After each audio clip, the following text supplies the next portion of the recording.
This is an action-adventure game that's doing something pretty unique.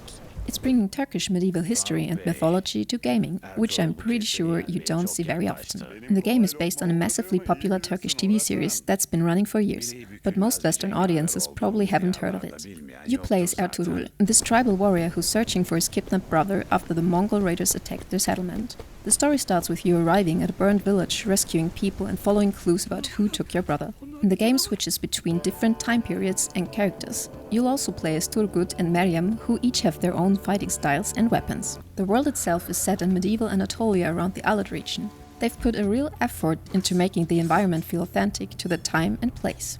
The problem is that outside of the main story path, the world feels pretty barren. There's not much reason to explore, since you won't find enemies, wildlife, or really anything interesting in the side areas, at least based on my early impressions. Combat is your typical third-person action stuff, with light attacks, heavy attacks, blocking and dodging. You fight with swords, shields and bows, and the combat system tends to feel clunky and unresponsive, especially when you're constantly fighting multiple opponents. The game leans heavily into storytelling with frequent cutscenes and dialogue sequences. Since it's based on a TV series, there's definitely an emphasis on narrative over gameplay. All the voice acting is in Turkish with English subtitles, which is great for authenticity. Right now, you can only play the first chapter in early access, which takes about 2 hours to complete. The developers are planning a much larger experience for the full release. They're talking about 15 hours of content across 2 big semi-open world maps with more characters, skills and storylines. The game is clearly aimed at fans of the TV series first and foremost, but it's also trying to introduce this Turkish historical period to a wider gaming audience. The problem is that if you're not already familiar with the characters and world,